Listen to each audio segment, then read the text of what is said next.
బిడ్డలు వీళ్ళు బీసీ బిడ్డలు మన బీసీల ఓట్లు మనకే పడాలి. తల్లి పాలు దాచిన బీసీ బిడ్డ ఎవడైనా సరే పరదసాటు పోయినాక నీ ఓడికే ఓటేయాలి. ఇది ఈ సభ చెప్తున్నటువంటి మాట.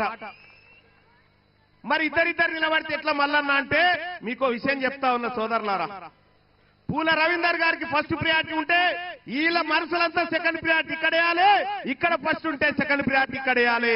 మన ఓట్లు మనమే పంచుకోవాలి తప్ప పొరపాటున కూడా ఒక ఓటు అక్కడ పోవద్దని చెప్పి తెలియజేస్తా ఉన్న సోదరులారా. మీరు కూర్చోండి పెద్దలారా, మీరు కూర్చోండి. ఇంకంతే కాదు, అయిపోలే. ఇక మొత్తం ఈ టీచర్ ఎమ్మెల్సీ ఎన్నికలల్లా ఎన్ని ఉన్నాయి ఇస్తున్నారన్న ఓట్లు వాళ్ళే 2027 ఓట్లేమో రెడ్డిలే, 20,000 ఓట్లేమో బీసీలే. నేను గెలుస్తా అని చెప్పి శ్రీపాల్ రెడ్డి తిరుగుతా ఉన్నాడు. ఇంకొక సంఘం నుంచి నర్సిరెడ్డి అట, ఇంకో సంఘం నుంచి హర్షవర్ధన్ రెడ్డి అట, ఇంకెవరు ఆయన, ఇంకో సంఘం నుంచి సర్వోత్తం రెడ్డి అట. తెలివి కల్లోళ్ళంతా వాళ్ళ ఇళ్లే పుట్టినట్టుగా మొత్తం వాళ్ళు ఏదో చేస్తున్నట్టుగా ఆల్ ఫోర్స్ నరేందర్ రెడ్డి అక్కడి నుంచి చేస్తుండట.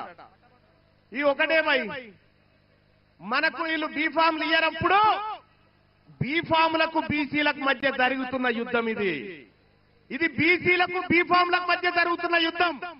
బీఫాములు గెలవాలన్నా బీసీలు గెలవాలన్నా బీసీలు నిర్ణయం తీసుకోవాల్సినటువంటి సమయం వచ్చింది సోదరులారా. బీసీలు గెలవాలి కదా. మీకు దమ్ముంటే నేను చెప్తా ఉన్నా, ఈ ఎమ్మెల్సీ ఎన్నికల్లో నిలబడ్డ రెడ్డిలకు చెప్తా ఉన్నా, మీకు దమ్ముంటే మీరు గెలువురు పోర్రైగా, మీరు గెలువరి చూపిస్తా. ఈ ఎన్నికలలో మీకు డిపాజిట్లు కూడా రానియం కూడా.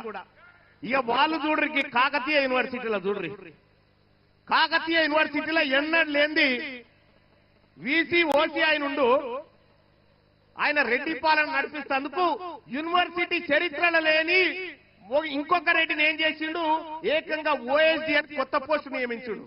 ఓఎస్డీ అని ఎక్కడి మీరు, ఎక్కడి కథ, ఏ ఊరు మీది, ఏ ఊరికెళ్ళి వచ్చారు? తెలంగాణ రాష్ట్రాన్ని మీ తాత జాగిరి అనుకుంటారు. కాదరా బాబు, మేము కౌలుకిచ్చినాం, మేము కౌలుకిచ్చినాం, మేము ఓనర్లం కౌలుకిస్తే మీరు పంట దొంగతనం చేసుకుంటా, మీరు పొలాలు దొంగతనం చేసుకుంటున్నారు. ఇక ఓరి బిడ్డ, మీ కౌలు పని అయిపోయింది, మీ కౌలు కాలం అయిపోయింది. ఒరిజినల్ కాలం బీసీల కాలం రేపు రాబోతా ఉంది తెలంగాణ రాష్ట్రంలో. 2028 నాకైతే ఏం డౌట్ లేదు, అయిపోయింది. వాళ్ళే డిసైడ్ అయిపోయారు.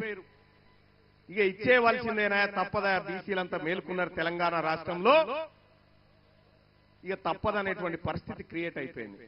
సోదరులారా, మీ ఊర్ల పొంటి మన బీసీల ఓట్లు లేకపోతే వాళ్ళొక్క వార్డు మెంబర్ అన్న గెలవగలుగుతారా? పోని వార్డు మెంబర్ అన్న గెలవలేరు. 2028లో ఈ తెలుగు గడ్డ మీద మొట్టమొదటి బీసీ ముఖ్యమంత్రి కాబోతా ఉండు ఈ తెలంగాణ రాష్ట్రానికి. ఇది రాసి పెట్టుకోండి, ఇది జరిగి తీరుతుందని చెప్పి తెలియజేస్తా ఉన్న సోదరులారా.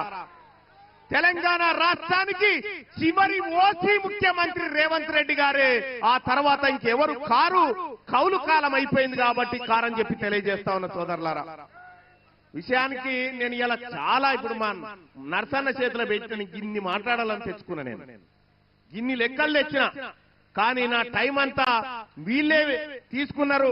నా సోదరులే కదా టైం తీసుకుంది, నాకే ఇబ్బంది లేదు.